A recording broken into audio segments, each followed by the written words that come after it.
আসসালামু আলাইকুম, কেমন আছেন সবাই? আশা করছি সবাই ভালো আছেন। আচার বানাতে আমি বরাবরই বেশ পছন্দ করি। আমার চ্যানেলে অনেকগুলো আচারের রেসিপি আছে, তবে চালতার আচারের রেসিপিটা আমি এখনও শেয়ার করিনি। অনেকেরই কমেন্ট ছিল চালতার আচারের রেসিপিটা যেন আমি শেয়ার করি।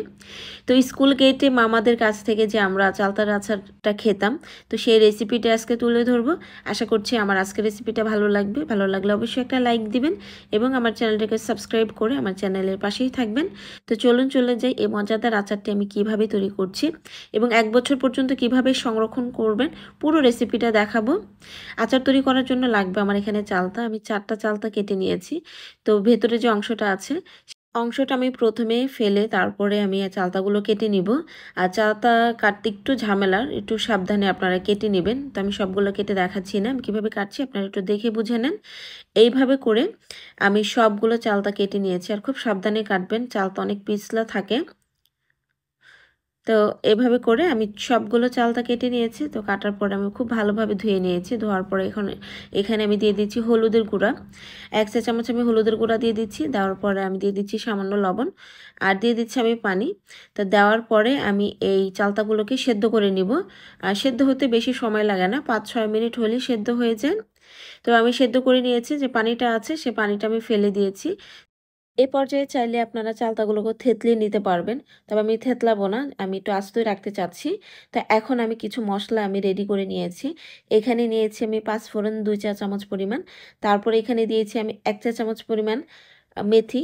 আর আমি বেশ কয়েকটা শুকনো মরিচ নিয়েছি, ঝালটা আপনারা কম বেশি করে নেবেন। প্রথমে আমি শুকনো মরিচগুলো ভেজে নিব মিডিয়াম লো আঁচে রেখে। তারপরে এগুলো ভাজতে হবে, নয়তো পুড়ে যাবে। তো কিছুক্ষণ ভাজা হয়ে গেলে যে বাকি মশলাগুলো আছে সেগুলো আমি দিয়ে দিচ্ছি। আর একদম লো আঁচে রেখে এই মশলাগুলোকে ভেজে নিতে হবে। যখন এই মশলা থেকে খুব সুন্দর একটা সুগন্ধ ছড়াবে তখনই বুঝতে হবে যে মশলাটা হয়ে গিয়েছে। মশলাগুলো কোনোভাবে পোড়া যাবে না, তাহলে আচারের টেস্টটা একদম নষ্ট হয়ে যাবে, আচার খেতে তেতো লাগবে। তো এটা ঠান্ডা হওয়ার পর আমি আধা ভাঙ্গা করে গুঁড়া করে নিব।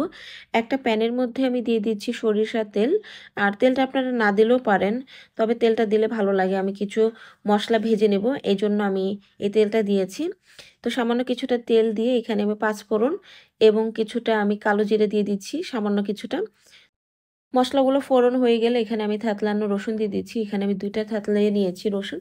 এই রসুনগুলি দিয়ে দিচ্ছি। আপনারা চাইলে কোয়া দিতে পারবেন রসুনের, তবে থেতলিয়ে নিলে আচারটা খেতে ভালো লাগে। তো কিছুক্ষণ ভাজার পর এখানে দিয়ে দিচ্ছি আমি সরিষা বাটা। এখানে 1 টেবিল চামচের মতো সরিষা বাটা আছে। এখানে আপনারা সাদা সরিষা বা কালো সরিষা যে কোনো সরিষাই দিতে পারবেন।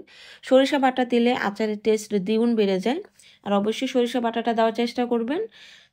মশলাগুলো আমি কিছুক্ষণ ভেজে নিয়েছি। তো মসলা ভাজা হয়ে গেলে এখানে আমি দিয়ে দিচ্ছি চালতাগুলো। আর দেখতে পাচ্ছেন চালতাগুলো আমি যে বড় টুকরোগুলো আছে সেগুলোকে কিছুটা ছোট করে কেটে নিয়েছি। তো এভাবে করে কেটে নেবেন। তো এই পর্যায়ে আমি দিয়ে দিচ্ছি মরিচের গুঁড়া। এখানে 1 চা চামচের মতো আমি মরিচের গুঁড়া দিয়েছি। আর এটা একটু সামান্য ঝালের জন্য দিয়েছি। আপনারা কম বেশি করে দিতে পারবেন। তো নেড়ে চেড়ে মিশিয়ে তারপরে এখানে দিয়ে দিচ্ছি আমি গুড়। এখানে ঝলসানো গুড় নিয়েছি আমি।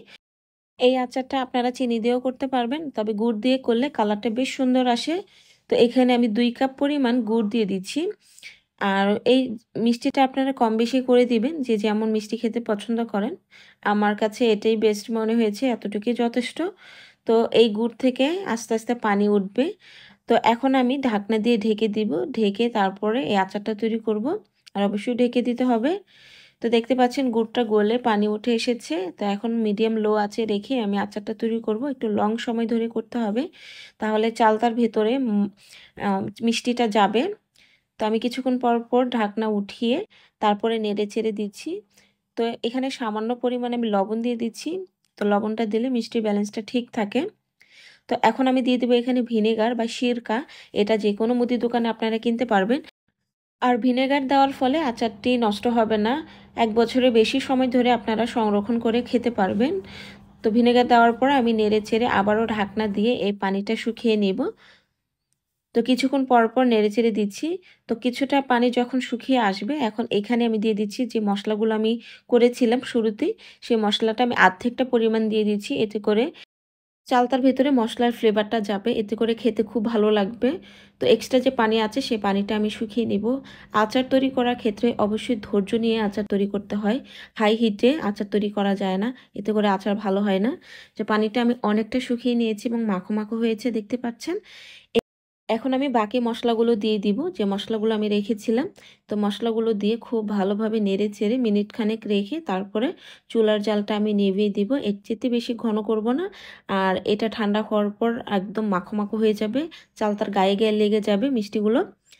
এই যে রসগুলো দেখতে পাচ্ছেন, এগুলো গায়ে গায়ে লেগে যাবে। তো আমার আচার তৈরি করা হয়ে গিয়েছে। এটা ঠান্ডা হওয়ার পর কাচের বয়ামে রেখে আপনারা নর্মাল ফ্রিজে রেখে দিলে 1 বছরের বেশি সময় ধরে সংরক্ষণ করে খেতে পারবেন। আর এই আচারটা এতটা মজার হয়, আপনারা অবশ্যই বাসায় একবার ট্রাই করবেন। খুব সহজভাবে রেসিপিটা দেখানোর চেষ্টা করেছি। আশা করছি আমার আজকের রেসিপিটা ভালো লেগেছে। ভালো লাগলে অবশ্যই একটা লাইক দিবেন এবং আমার চ্যানেলটিকে সাবস্ক্রাইব করে আমার চ্যানেলের পাশেই থাকবেন। আজ এই পর্যন্তই। সবাই ভালো থাকবেন, সুস্থ থাকবেন। আল্লাহ হাফেজ।